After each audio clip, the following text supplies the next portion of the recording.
Hai, hello, salam sejahtera Malaysia. Selamat datang ke channel Fels Lifestyle. Terima kasih tuan-tuan dan bapak yang saya amat hormati. Terima kasih kerana terus setia dan terus bersama di dalam channel ini. Saudara-saudara, di saat usia Mahathir mencecah 100 tahun, rupanya ada satu pendedahan yang menyebut ada satu penyakit yang dialami oleh Tun Mahathir. Adakah Mahathir kini sudah terlalu nyanyuk kerana terlalu tua? Adakah Mahathir telah menunjukkan bahawa beliau kini semakin tidak relevan lagi, semakin lali? Nah, itu menjadi persoalannya. Kerana di dalam tulisan ini melalui Harapan Daily bertarik 21 Februari, Anda boleh lihat di dalam Harapan Daily, apakah Mahathir berhalusinasi selepas tragedi PRU15 atau doa Fadzil Nur sudah termakbul? Oleh Lokman Nur Adam, dalam istilah psikologi, gejala narsistik atau narcissistic personality disorder merupakan personality atau karakter seseorang yang sentiasa merasakan dirinya sahaja betul, tidak mahu menerima pandangan orang lain, dan memiliki sifat empati yang rendah dalam hampir semua perkara. Oke, sebelum kita teruskan, kepada Anda yang menonton video hari ini, berita baik untuk Anda. Ada produk di dalam video ini, link di bawah. Anda boleh klik di dalam video ini. Terdapat beberapa produk yang saya share, dan Anda boleh lihatlah mana yang sesuai ngam di mata Anda. Bolehlah pilih dan tekan dan beli. Harga sangat berpatutan. Gangguan personality narsistik ini adalah antara isu mental yang sangat susah dirawat kerana pesakit lazimnya menganggap personality mereka bukan suatu masalah kerana tidak memberi kesan buruk kepadanya secara langsung. Bila selalu merasakan diri sendiri betul, maka orang lain pasti akan sentiasa dilihat salah, dan paling kritikal apabila selalu berhalusinasi, kononnya diri sendiri teraniaya atau dianiayai oleh orang lain. Itulah karakter atau personality sebenar insan bernama Mahathir Mohamad. Sejak mengalami kekalahan yang memalukan pada PRU15 lalu dengan majoriti cukup besar, yaitu 13.518 undi, dan turut kehilangan deposit pertandingan, gejala narsistik NPD yang ada pada Mahathir ini dilihat semakin menjadi-jadi atau parah, dan hari ini gejala tersebut telah diburukkan lagi dengan gangguan halusinasi yang cukup serius dan membimbangkan.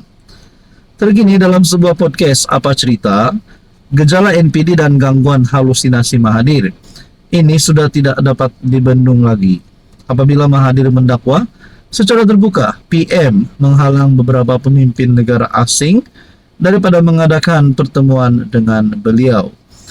Hal ini bertambah lucu apabila Mahathir turut berhalusinasi dengan mendakwa PM juga menghalang para penyokong PM sendiri, orang lain dan penyokong Mahathir dari mengadakan perjumpaan dengan Mahathir.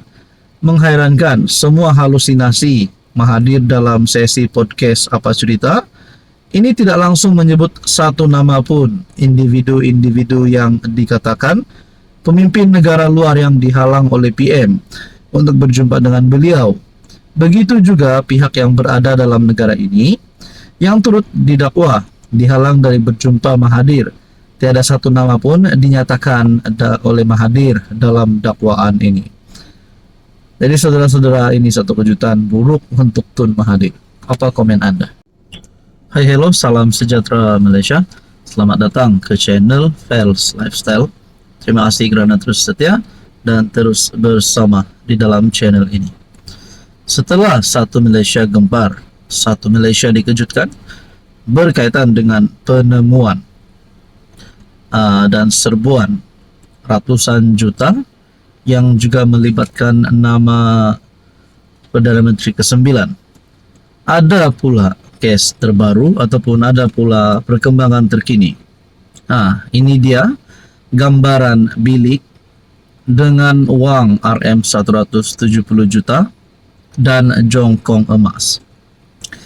Persoalan paling utama, melalui warga maya menggunakan sembang chatbot ChatGPT untuk menjana gambaran wang tunai RM170 juta selepas gempar penemuan wang tunai berkait dengan bekas Perdana Menteri ke-9. Oke, baik saudara-saudara, sebelum saya teruskan di dalam isu ini, Anda boleh klik produk yang saya ada share di dalam video ini. Anda boleh klik produk di bawah. Ini adalah antara keperluan waktu raya, baju raya, perfume, obat gout, obat gastrik. Anda boleh klik link di bawah. Harga murah-murah, harga berpatutan dan sesuai dengan semua golongan usia umur. Oke, baik saudara-saudara yang saya hormati. Janaan image itu dimuat naik pengguna Facebook Jason Yu dengan caption gambaran keadaan wang tunai berjumlah kira-kira 170 juta dalam pelbagai mata wang antarabangsa dan 16 kg jongkong emas. Sebelum ini heboh, desas-desus mengenai penemuan wang berjumlah RM150 juta. Namun spekulasi itu meleset selepas SPRM mendakwa menemui wang tunai sebanyak 170 juta. Turut ditemui pelbagai mata wang asing termasuk baht, rial, pound sterling, won, euro, Swiss franc dan yuan serta 16 kg jongkong emas tulen yang dianggarkan bernilai RM7 juta. Jika dikira-kira keseluruhan rampasan berjumlah RM177 juta. Rampasan dilakukan semasa penggeledahan di kediaman pejabat yang dipercayai dijadikan safe house hasil siasatan ke atas 4 pegawai kanan Datuk Seri Ismail Sabri Yaakob yang ditahan.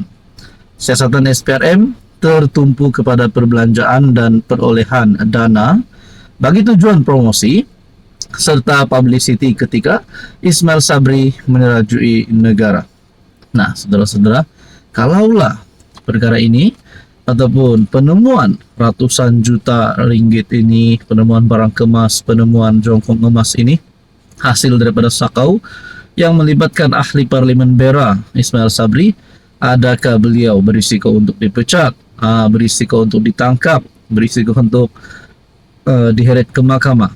Nah, akhirnya kita nantikan saja apa yang akan berlaku. Dan persoalan yang paling utama, adakah Ismail Sabri seorang yang terlibat, mungkinkah ada geng-geng ataupun camp dalam UMNO yang juga mengikuti perkara dan kes ini?